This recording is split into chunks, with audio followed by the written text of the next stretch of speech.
E se trair alguém que te enxerga por inteiro não fosse apenas uma atitude cruel, mas um pacto silencioso com a própria destruição? E se o verdadeiro erro fatal do narcisista não fosse perder o controle sobre a relação, mas acionar uma força psíquica que ele nem sabia que estava adormecida dentro do outro? Carl Jung diria que aquilo que você rejeita em si mesmo sempre volta, mascarado, cobrado, amplificado. Então a pergunta não é apenas por que o narcisista trai, humilha ou descarta. A pergunta que realmente assusta é: o que desperta dentro de um superempata quando ele é traído? O superempata não é apenas alguém que sente demais. Ele é como um espelho profundo do inconsciente alheio, um radar silencioso que percebe fendas no caráter, rachaduras na máscara, mentiras na voz. Ele vê a criança ferida, escondida atrás da arrogância, a solidão por trás da superioridade, o vazio por trás da grandiosidade. E é justamente por enxergar tão fundo que ele é escolhido, usado, idealizado e, no fim, sacrificado. Mas Jung nos lembra, tudo o que é sacrificado no altar do amor cego retorna pela via da sombra. A questão é, quando esse retorno começa, ele volta como fragilidade ou como juízo. Trair um superempata é como acender uma vela em um porão escuro. Não dá para escolher o que a luz vai revelar. A dor da traição não só atravessa o coração, como desce para regiões psíquicas que o narcisista nunca visitou em si mesmo. O que era compreensão vira clareza. O que era compaixão vira limite. O que era entrega vira consciência. E a sombra, tão estudada por Jung, começa a se mexer. Aquilo que o superempata tolerava em nome do amor passa a ser enxergado como abuso em nome do ego. Mas o que acontece quando essa lucidez deixa de proteger o narcisista e começa, pela primeira vez, a proteger você? Há um ponto em que o jogo muda de lado sem aviso. O narcisista ainda acredita que está no controle, ainda pensa que está vencendo enquanto manipula, triangula, some, volta, provoca ciúmes, testa limites. Ele não percebe que a cada movimento está alimentando um processo silencioso dentro do superempata, a dissolução do encantamento. Quando o encanto se quebra, o arquétipo muda. A vítima começa a perceber que nunca foi fraca, apenas foi programada para se culpar. E quando essa programação racha, algo perigoso acontece. O narcisista se vê diante de alguém que conhece a sua luz, mas agora enxerga sem filtros a sua escuridão. E como Jung avisou, encarar a própria sombra é algo para o qual poucos estão preparados. Este vídeo não é apenas sobre um narcisista caindo de joelhos. É sobre o instante em que o superempata deixa de ser cenário e se torna espelho. Sobre o momento em que a sombra, em vez de esconder o agressor, começa a expô-lo. Talvez você já tenha vivido isso sem entender. Talvez você seja o superempata que foi destruído para, só depois, perceber que a destruição era um ritual de despertar. Ou talvez você tenha sido o narcisista na história, ainda que se recuse a admitir. Em qualquer caso, existe uma verdade que não pode ser dita agora, apenas sentida aos poucos. E a única forma de descobrir em qual lado desse espelho você realmente está é seguir até o fim. Porque a parte mais perigosa dessa história não é o que você já sabe, e sim aquilo que a sua própria sombra ainda está escondendo de você. Talvez ninguém tenha percebido o exato momento em que tudo começou a rachar, mas algo dentro de você sentiu. Não foi quando a traição ficou evidente, foi bem antes, naquele silêncio estranho, depois de um comentário que soou errado, naquele olhar que desviou rápido demais, naquela sensação de que o clima mudou, mesmo que as palavras continuassem doces. Carl Jung diria que o inconsciente percebe primeiro o que a consciência ainda não está pronta para admitir. Você não viu a cena inteira, mas sentiu o deslocamento, como se o chão tivesse se movido 1 centímetro para o lado. E ainda assim, você seguiu em frente, porque o superempata quase sempre escolhe acreditar no melhor, mesmo quando algo lá no fundo sussurra que tem algo profundamente errado. O superempata não é apenas alguém que ama demais. Ele é um campo sensível, onde o inconsciente do outro se manifesta sem filtro. Você sempre percebeu as nuances,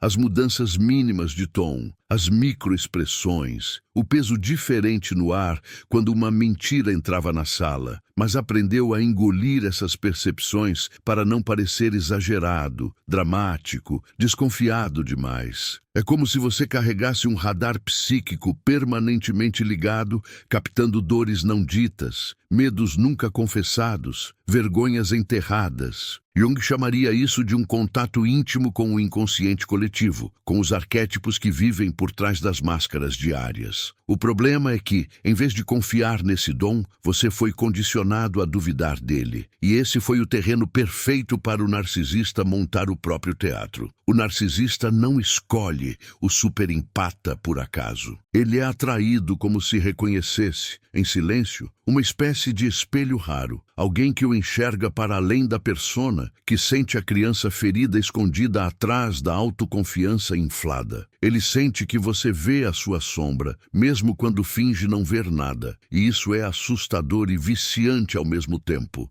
Então ele se aproxima com intensidade, com promessas, com uma presença quase hipnótica. Faz você acreditar que, finalmente, alguém te escolheu pelo que você é, pela sua profundidade, pela sua capacidade de cuidar. Mas, sem que você perceba, não foi a sua alma que foi escolhida. Foi a sua utilidade inconsciente, a capacidade de sustentar o vazio dele sem que ele precise encará-lo. No começo, tudo parece quase sagrado. Há uma conexão intensa, conversas profundas, confissões, vulnerabilidades encenadas que fazem você acreditar que está vivendo algo raro. O superempata entrega o coração, a mente, o tempo, a energia, como se estivesse participando de um processo de cura mútua. Você sente que está salvando alguém da própria escuridão e isso ativa um papel muito antigo em você, o do cuidador, do curador, do que aguenta mais do que deveria. Jung falava sobre o perigo de nos identificarmos demais com um papel, com um arquétipo. Quando você se identifica totalmente com o Salvador, deixa de perceber o quanto está sendo colocado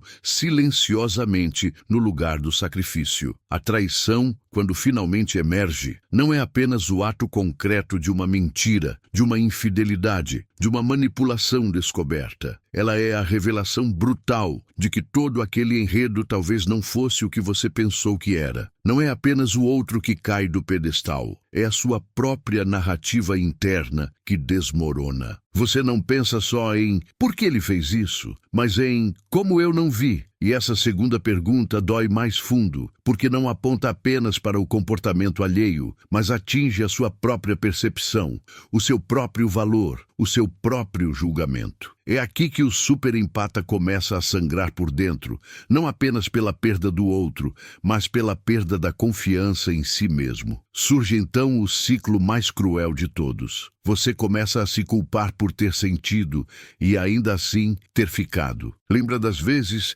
em que algo incomodou e você ignorou. Lembra das pequenas incoerências que você justificou, das faltas que você minimizou, das desculpas que você aceitou para não destruir a história que carregava no peito. Jung dizia que aquilo que negamos em nós exerce poder sobre nós. Ao negar o incômodo, você entregou o controle do seu próprio radar ao outro. E o narcisista, sem necessariamente entender isso de forma consciente, aproveitou cada brecha. A questão é, será que foi só ingenuidade sua? Ou havia uma parte de você que precisava repetir um padrão antigo para finalmente enxergá-lo? O corpo tenta contar essa história antes da mente. Você lembra das noites em que não conseguia dormir, dos dias em que o estômago parecia fechado, da sensação de nó na garganta sem motivo aparente, do cansaço que não combinava com a rotina que você tinha. Era como se algo dentro de você estivesse tentando te acordar,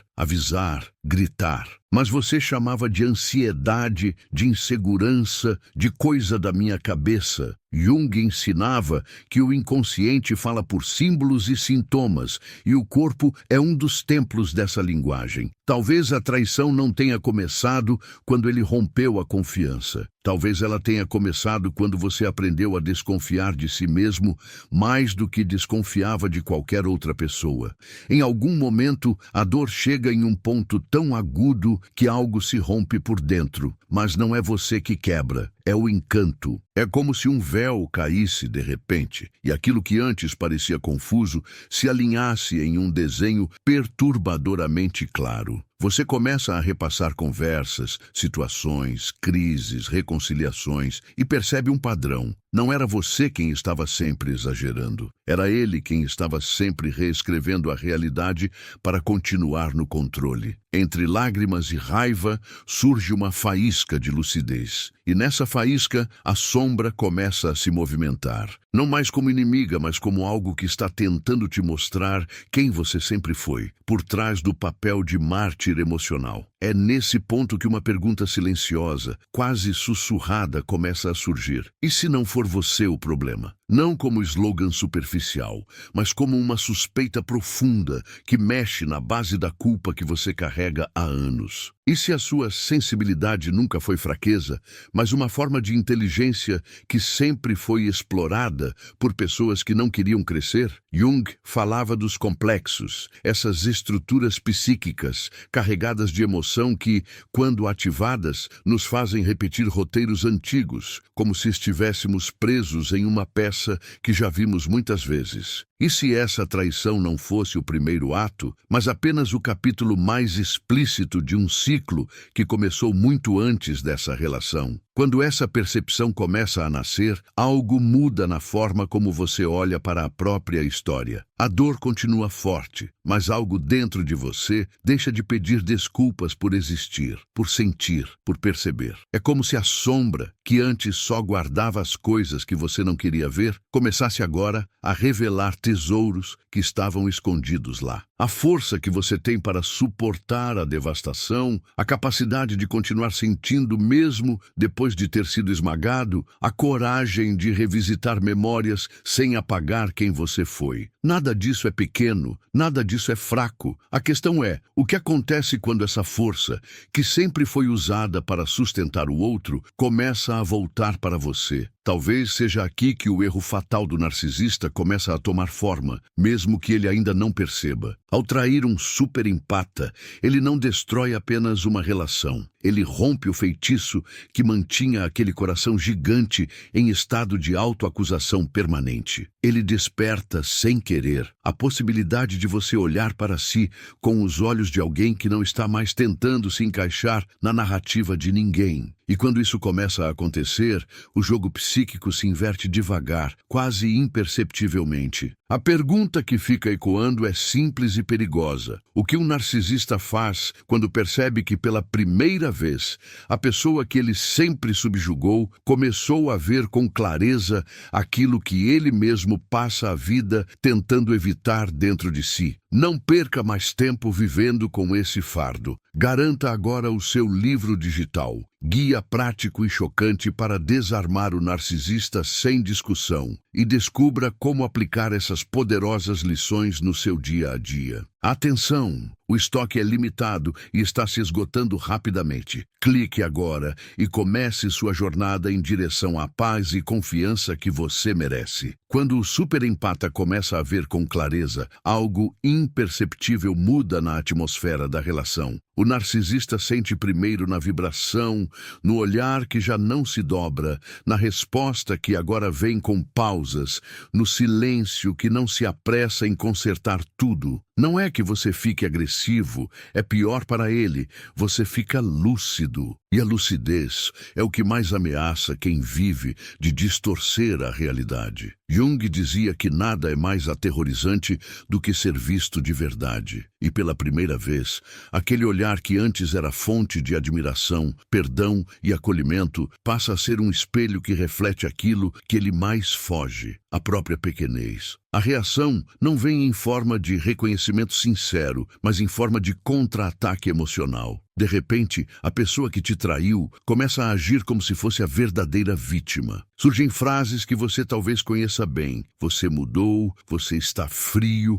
você não é mais o mesmo, você está exagerando, todo mundo erra. O foco deixa de ser a gravidade do que foi feito e passa a ser a forma como você reage. Esse desvio de foco não é acidental, é a essência da manipulação. Jung explicava que aquilo que não queremos ver em nós mesmos, projetamos no outro. Então, o narcisista começa a sujar a sua imagem com aquilo que ele não suporta enxergar em si. E a pergunta silenciosa surge: quantas vezes você já pediu desculpas por sentir dor? É nesse ponto que o dom do superempata começa a mudar de forma. Antes, você sentia o outro para protegê-lo de si mesmo. Agora, você começa a sentir o outro para se proteger dele. A mesma sensibilidade que te fazia relevar atitudes, buscar justificativas, compreender o trauma alheio, começa a te mostrar o desenho completo da manipulação. O radar que antes captava apenas a dor por trás da agressividade, agora começa a perceber o uso consciente dessa dor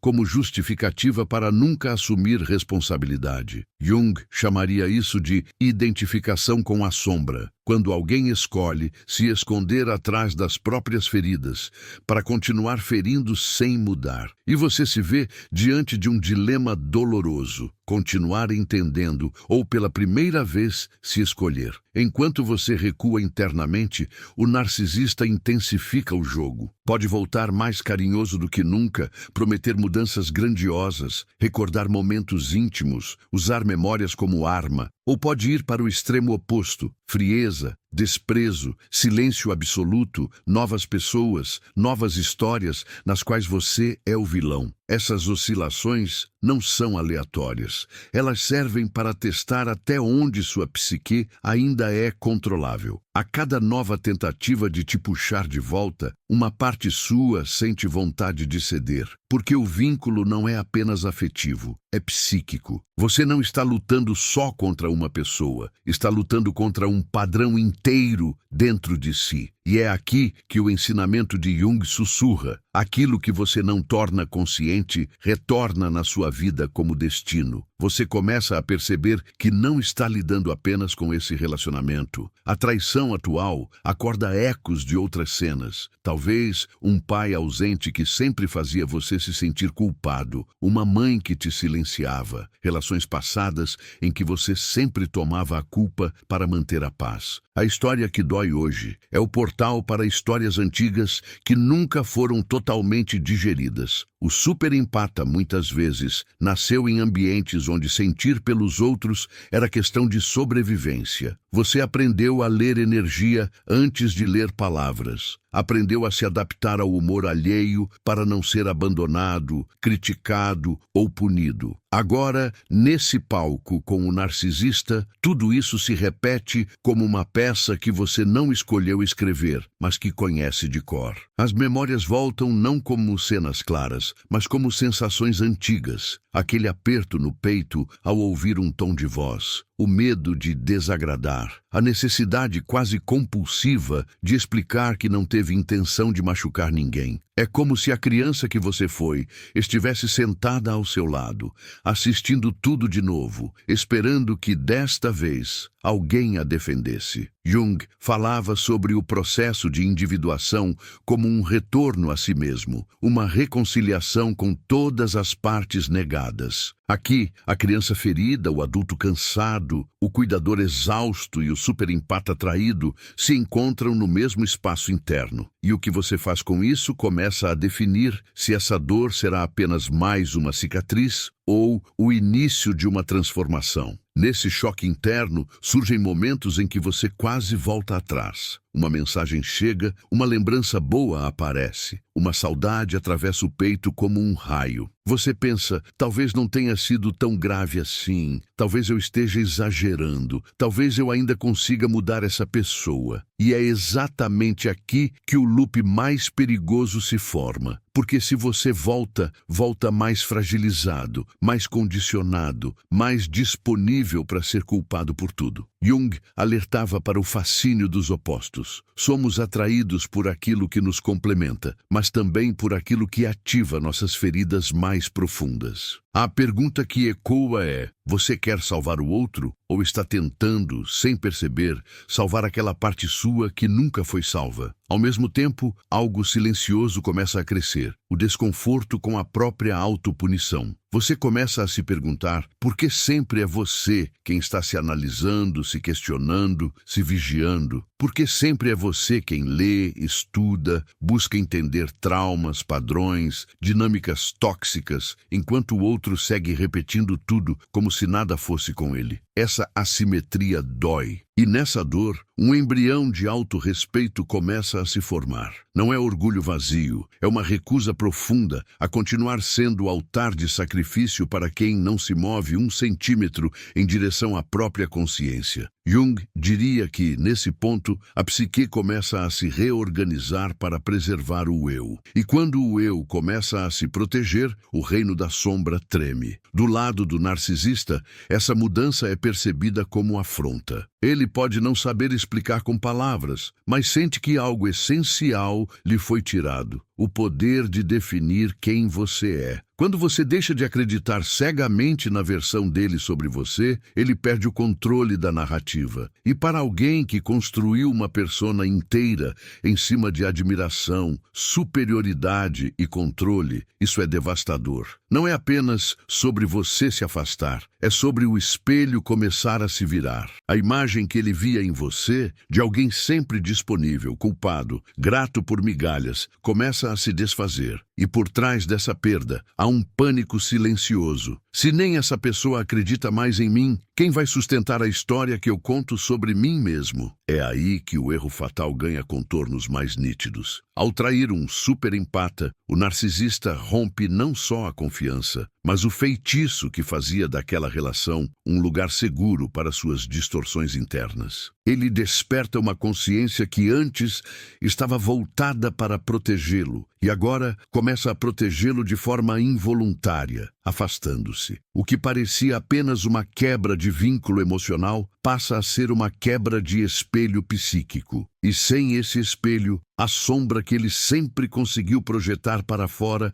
começa a se aproximar demais. Jung lembraria que ninguém escapa indefinidamente da própria noite interior. A questão é, o que acontece quando um dia não há mais ninguém disponível para carregar o peso daquilo que ele se recusou a olhar? Você talvez não veja essa queda acontecendo de forma teatral, dramática, com pedidos de perdão e joelhos no chão diante de você. Às vezes, a queda é interna, silenciosa, mas ainda mais devastadora. É a corrosão do senso de grandiosidade, a falha nas próximas relações, o desespero quando as antigas estratégias param de funcionar, o vazio que cresce quando o aplauso diminui. Pode ser que ele tente se agarrar a outra pessoa, repetir o mesmo padrão, construir um novo palco. Mas as rachaduras psíquicas, uma vez abertas, tendem a se alargar. O erro fatal já foi cometido. O fio invisível que sustentava o personagem começou a se desgastar. E sem perceber, ele mesmo deu o primeiro passo em direção ao abismo que sempre jurou que era só seu. Enquanto isso, dentro de você, algo igualmente perigoso e sagrado está acontecendo. Você não é mais o mesmo. Mesmo que tente voltar para o papel de antes, algo não encaixa. O sorriso já não anestesia como antes. As desculpas já não colam. As promessas já não colocam tudo no lugar. A ferida ainda dói, mas a consciência cresceu. E consciência, uma vez expandida, não volta ao tamanho anterior. A questão que começa a nascer, quase tímida, quase proibida, é esta: se trair um superempata é o erro fatal do narcisista. Será que, no fundo, essa traição não foi também o portal para você finalmente se encontrar com a parte mais verdadeira de si mesmo e o que você vai fazer com essa verdade quando ela não puder mais ser ignorada. Quando essa verdade começa a se levantar dentro de você, ela não chega como um discurso organizado, chega como um incômodo constante, como uma luz baixa que não apaga mais. Você percebe que não consegue mais se convencer das mesmas desculpas, não consegue mais ocupar o mesmo lugar de sempre, não consegue mais diminuir o que sente para caber no espaço pequeno que o outro oferece. E isso assusta, porque se você não é mais quem sempre foi nessa dinâmica, quem você é, então? Jung lembraria que a psique teme tanto a luz quanto a escuridão, porque qualquer mudança real exige que uma identidade antiga morra. E no fundo, uma parte sua ainda se agarra à história de que ser bom é suportar tudo. É aqui que uma força antiga, que talvez você tenha aprendido a demonizar, começa a se mover. A raiva. Não a raiva destrutiva, que te faz querer se vingar, mas a raiva sagrada, que aponta para onde você foi violentado. Ela aparece em flashes, em pensamentos que você tenta afastar, em diálogos imaginários, onde você finalmente fala tudo o que engoliu, em fantasias em que, pela primeira vez, você não se humilha para ser aceito. Essa raiva carrega algo que sempre te disseram que era proibido, a ideia de que você merece mais. Jung diria que muitas vezes aquilo que chamamos de sombra é, na verdade, um conjunto de forças vitais reprimidas. E se essa raiva não for um defeito seu, mas um instinto de autopreservação tentando te acordar? Ao mesmo tempo, a culpa não desaparece. Ela se instala como um juiz interno que comenta cada movimento.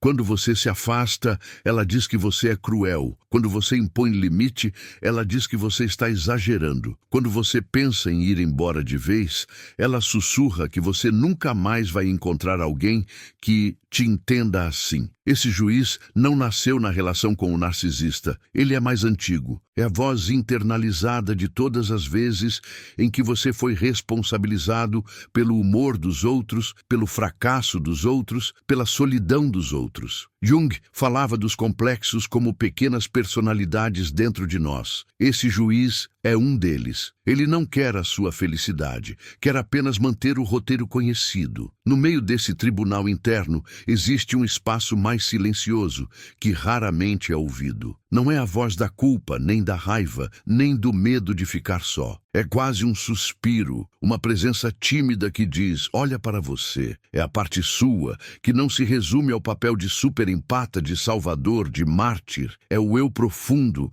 aquele que Jung chamaria de si mesmo, tentando emergir no meio do caos. Essa parte não te pede para esquecer o que você sente pelo outro, mas te pergunta pela primeira vez com seriedade, e o que você sente por você? A resposta não vem pronta, mas o simples fato de a pergunta existir já começa a mudar o eixo da sua vida. Enquanto você trava essa batalha interna, o narcisista continua girando no seu próprio eixo. Talvez ele tente te atacar ainda mais, tentando provar que você é frio, ingrato, incoerente. Talvez ele desapareça, te troque rapidamente, exiba uma suposta felicidade com outra pessoa, como se quisesse esfregar no seu rosto que você era descartável. Talvez ele volte em lágrimas, prometendo uma transformação que, no fundo, você sabe que nunca viu acontecer de verdade. São estratégias diferentes, servindo a mesma função: te puxar de volta para o lugar de fonte de validação, de combustível psíquico, de espelho que sustenta a imagem grandiosa que ele tem de si. E cada vez que você não retorna, por mais que doa, algo nele desaba um pouco. Quando se fala em narcisista de joelhos,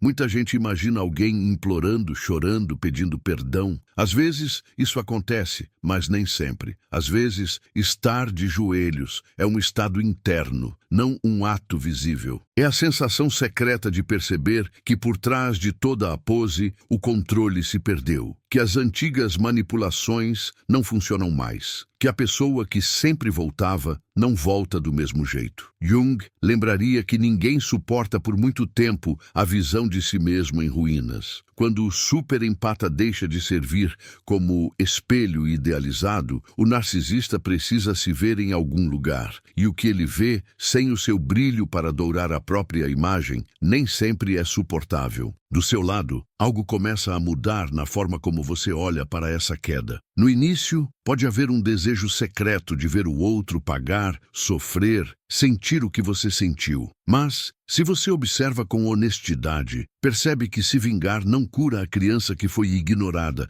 o adulto que foi traído, o coração que foi esmagado. A vingança alimenta o vínculo, mantém o outro dentro de você. E pouco a pouco, talvez quase contra a sua vontade, você comece a desejar menos a queda dele e mais a sua própria libertação. Jung dizia que a verdadeira mudança não é trocar de inimigo, é deixar de organizar a própria vida em torno da ferida. A pergunta que começa a emergir é: você quer justiça ou quer paz? Esse é o ponto da jornada em que a história deixa de ser apenas sobre narcisismo e passa a ser sobre individuação. Não se trata mais de decifrar o outro, e sim de decifrar por que você tolerou tanto por tanto tempo. Não é sobre culpa, é sobre origem. Que tipo de amor você aprendeu a acreditar que merecia? O que você viu, ainda pequeno, que te fez associar cuidado à dor, atenção à instabilidade, afeto à humilhação? O superempata, antes de ser super, foi uma criança que precisou sentir tudo para sobreviver. Agora, essa mesma sensibilidade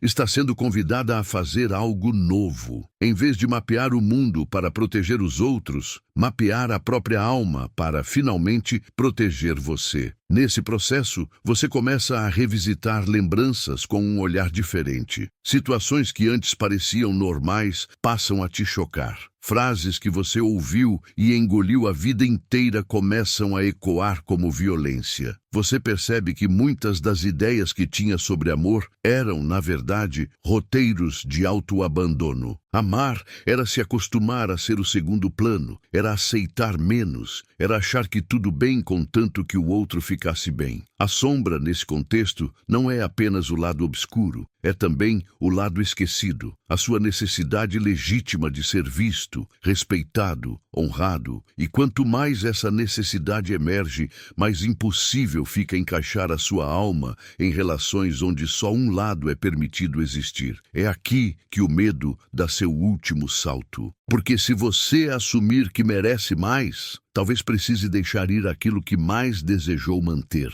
Talvez precise aceitar que a pessoa por quem você se sacrificou não vai mudar. Talvez precise se despedir não só de alguém, mas da versão de você que acreditava que, com amor suficiente, tudo poderia ser salvo. E isso é um luto profundo, porque não é só a perda de um relacionamento, é a morte de um mito interno. Jung diria que todo rito de passagem exige uma morte simbólica. Algo em você precisa morrer para que outra parte possa nascer. A pergunta que se insinua é: o que você está disposto a deixar morrer para, finalmente, nascer para si? À medida que você contempla essa morte simbólica, um novo tipo de silêncio se instala. Não é mais o silêncio tenso de quem engole tudo, nem o silêncio opressor de quem tem medo de falar. É um silêncio fértil em que você começa a se ouvir. Nele você percebe que nunca esteve totalmente sozinho, embora tenha se sentido assim muitas vezes.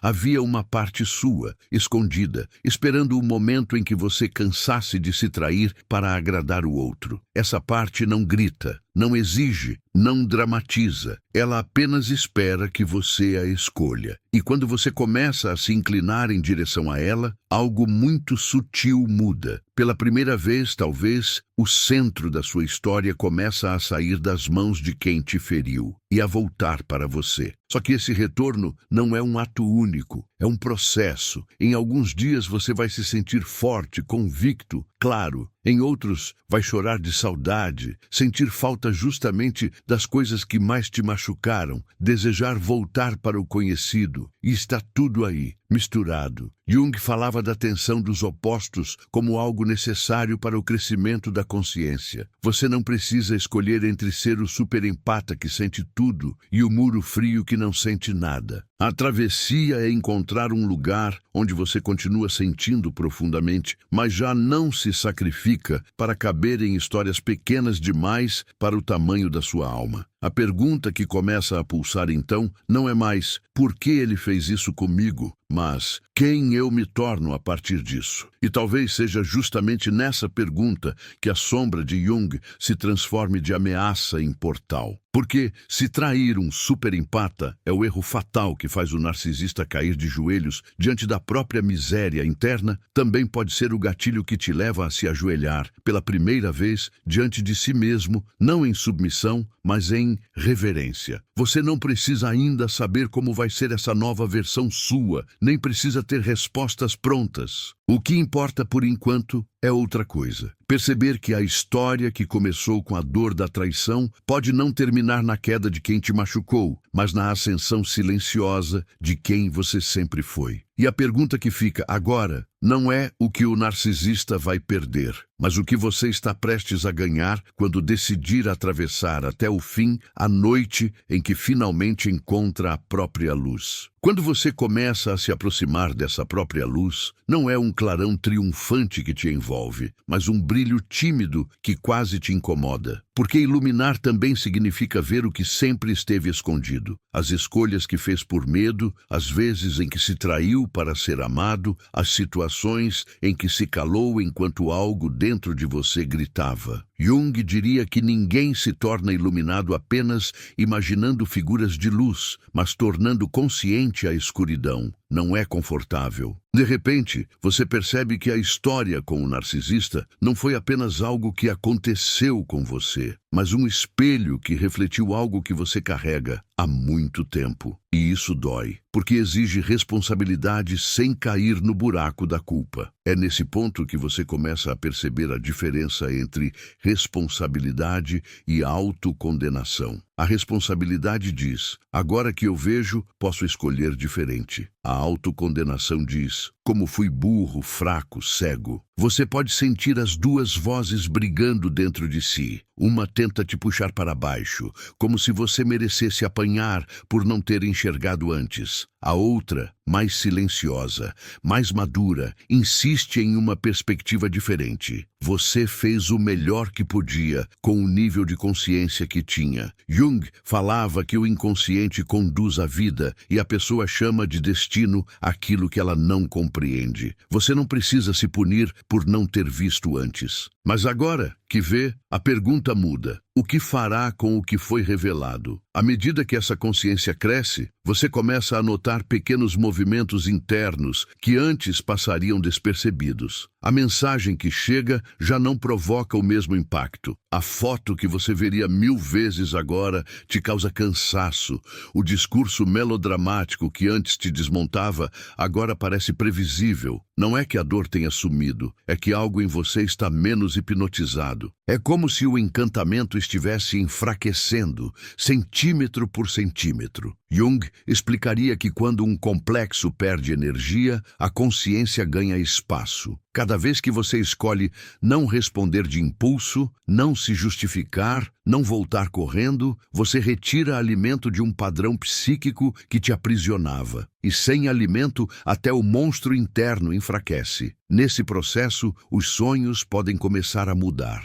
De repente você sonha com casas antigas, com quartos trancados, com corredores escuros onde finalmente acende uma luz. Sonha com pessoas que simbolizam autoridade, rejeição, abandono, se comportando de formas estranhas, simbólicas. Jung via nos sonhos uma linguagem direta do inconsciente, tentando compensar e corrigir o desequilíbrio da vida consciente. Talvez você sonhe que está saindo de uma casa onde sempre se sentiu pequeno, talvez veja portas se abrindo, talvez veja o narcisista em situações onde ele encolhe, tropeça, perde a pose. Esses sonhos não são aleatórios, eles estão te mostrando, em imagens, aquilo que a sua alma está tentando fazer em silêncio, sair de um lugar onde você nunca pôde ser inteiro. Ao mesmo tempo, você começa a notar sincronicidades. Frases que aparecem do nada, livros que chegam até você, pessoas que relatam histórias parecidas, conteúdos que cruzam o seu caminho justamente quando você pensa em desistir de seguir firme. Jung chamava isso de sincronicidade, essas coincidências significativas que parecem alinhar o mundo externo com o movimento interno. Não é superstição, é a psique tentando te mostrar que existe um fio conduzindo essa travessia, mesmo quando tudo parece caótico. Cada sinal desses funciona como um lembrete silencioso. Você não está enlouquecendo, você está despertando. A questão é se você vai acreditar na sua própria experiência ou se vai continuar se explicando para caber na narrativa de quem nunca se responsabiliza por nada. Nesse exato ponto da jornada, a figura do narcisista começa a mudar de lugar na sua mente. Ele deixa de ser um monstro absoluto ou um amor idealizado e passa a ser o que sempre foi, um ser humano profundamente fragmentado, preso na própria sombra, evitando a qualquer custo olhar para dentro. Você não precisa romantizar isso, nem humanizar a ponto de justificar abusos, mas também não precisa demonizar para sempre. Quando você o vê como alguém escravo da própria persona, preso a um personagem que precisa sustentar todos os dias, começa a compreender algo essencial. Você não foi traído porque não era suficiente, mas porque a realidade nunca será suficiente para quem vive fugindo de si mesmo. E essa percepção corta, mas liberta. Ao se dar conta disso, uma tristeza mais profunda pode surgir. Não é mais só a dor do que você viveu, é o luto pelo que nunca vai existir com essa pessoa. A conversa honesta, o pedido de perdão genuíno, o compromisso real com mudança. É duro aceitar que não é falta de explicação, não é falta de amor, não é falta de segunda chance. É falta de estrutura interna para lidar com a verdade. Jung diria que muitas pessoas preferem permanecer na mentira confortável da persona a confrontar o abismo que é reconhecer a própria sombra. Você queria um encontro de almas, mas encontrou alguém fugindo da própria alma. Dói, mas a partir daqui, insistir é se abandonar. E justamente quando essa compreensão começa a amadurecer, algo em você se suaviza. Não no sentido de voltar para o lugar de antes, mas no sentido de soltar o peso que carregava. Você começa a entender que não precisa mais provar nada para quem não quer ver, nem justificar sua dor para quem a causou, e mesmo assim se faz de vítima. A sua luta muda de alvo. Deixa de ser uma guerra para convencer o outro e se torna um compromisso íntimo com a sua própria cura. Jung acreditava que o verdadeiro trabalho é sempre interno. O outro pode ter sido gatilho, espelho, catalisador, mas a alquimia acontece em você. E quando você percebe isso, o foco se desloca, menos porque ele, e mais como eu me curo disso. Nesse caminho, você talvez sinta vontade de resgatar partes suas que abandonou durante a relação. Hobbies que deixou de lado, amizades que se afastaram, sonhos que você considerou grandes demais, opiniões que calou para não gerar conflito. Cada uma dessas coisas é um fio que te puxa de volta para si. Não é sobre preencher o vazio com distrações. É sobre lembrar quem você era antes de ser reduzido ao papel de fonte de energia alheia. Jung falava da importância de viver uma vida que faça sentido para a própria alma, não para a expectativa dos outros. Quando você volta a tocar nessas partes, sente uma mistura de alegria e indignação. Alegria por reencontrá-las, indignação por ter vivido tanto tempo sem elas. É claro que, mesmo assim, haverá recaídas internas. Dias em que a saudade aperta, em que a mente seleciona apenas as boas lembranças, em que você se pergunta se não está sendo duro demais, radical demais, fechado demais. Nessas horas, o perigo é esquecer todo o contexto, todo o ciclo, toda a dor. É fácil idealizar o que machucou quando se está cansado. É por isso que a memória emocional precisa ser honrada. Lembrar não só do abraço, mas também do silêncio que te sufocava. Não só das promessas, mas também do vazio quando elas eram quebradas. não só dos começos intensos, mas dos finais repetidos. Jung diria que a psique é sábia, mas o ego é nostálgico. E a nostalgia pode ser uma forma elegante de se conduzir de volta para a prisão. Então, pouco a pouco, você entende que não se trata de escolher entre amor e autoproteção, como te fizeram acreditar. O verdadeiro amor, aquele que toca a alma e não apenas o ego, nunca vai exigir que você se destrua para caber nele. Se você precisou diminuir, se calar, se culpar, se distorcer, não era amor, era padrão. E padrões podem ser quebrados, por mais antigos que sejam. A sombra de Jung não é um monstro que vem te devorar. É uma porta para tudo o que você deixou para trás em nome de pertencer. A questão que começa a ecoar agora já não fala sobre o narcisista, nem sobre a traição, nem sobre a queda dele. Fala sobre você. O que acontece quando, pela primeira vez, você decide se tornar leal à própria alma, mesmo que isso signifique decepcionar todo o resto do mundo. Talvez, quando este vídeo terminar, ninguém ao seu redor perceba nada diferente em você. Vai parecer só mais um dia, só mais um conteúdo assistido, mas lá dentro, alguma coisa já não volta mais para o mesmo lugar, como depois de uma tempestade que ninguém viu, mas que mudou o desenho secreto das raízes de uma árvore. Jung diria que o encontro com a própria sombra nunca é neutro. Ou você volta menor, fugindo ainda mais de si, ou volta maior, mesmo tremendo. E se você chegou até aqui, é porque uma parte sua escolheu não fugir. A imagem do superempata traído e do narcisista de joelhos não é um espetáculo para ser consumido. É um símbolo. De um lado, quem se ajoelha diante da própria miséria interna, mesmo que esconda isso atrás de arrogância, de novas histórias, de poses impecáveis. Do outro, quem um dia se ajoelhou diante do outro, implorando por migalhas de amor, e agora começa, pela primeira vez, a se levantar diante de si. É isso que torna essa traição um erro fatal. Não porque destrói um vínculo apenas, mas porque quebra o feitiço que mantinha um coração gigante servindo a um ego tão pequeno. E a pergunta que fica, sussurrando, é simples e funda. Você vai voltar para o altar do sacrifício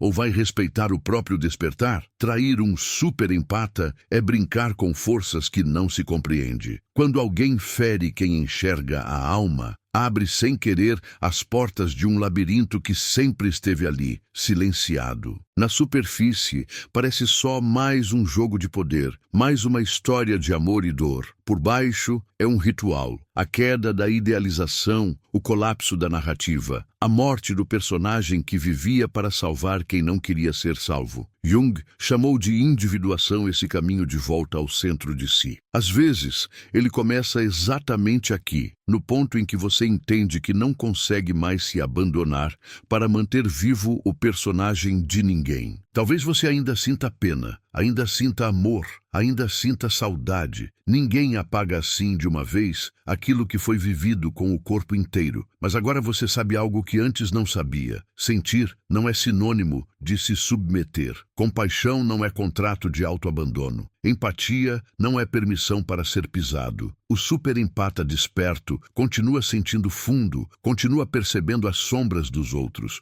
continua vendo o que muita gente não vê. A diferença é que agora ele se recusa a servir como lixeira emocional, como escudo humano, como espelho que sustenta o delírio de grandeza alheio. E essa recusa é um ato de amor próprio tão radical que parece, aos olhos de quem não compreende, crueldade. Do outro lado, mesmo longe dos seus olhos, o narcisista lida com um vazio que não admite. Sem o seu brilho para dourar a própria imagem, sem o seu coração para justificar a própria covardia, sem a sua presença para anestesiar a própria ferida, ele é obrigado a continuar fugindo de si com mais velocidade. Pode até parecer vitorioso, cercado de novas pessoas, novos alvos, novos palcos, mas a persona é uma máscara cara de sustentar todos os dias. E quanto mais máscaras alguém acumula, mais longe fica de qualquer possibilidade de descanso verdadeiro. No fundo, mesmo que jamais admita, ele sabe. Perder alguém que enxergava sua alma é perder a chance mais honesta de se encontrar um dia com a própria verdade. E você? Você está diante de algo que parece simples, mas não é. A escolha de ser leal a si mesmo, não a versão condicionada, não a versão que aceita pouco, não a versão que se desculpa por sentir demais, mas a parte sua que sabe, silenciosamente, o que merece. Ser visto sem ser diminuído, ser amado sem ser manipulado, ser respeitado sem precisar implorar.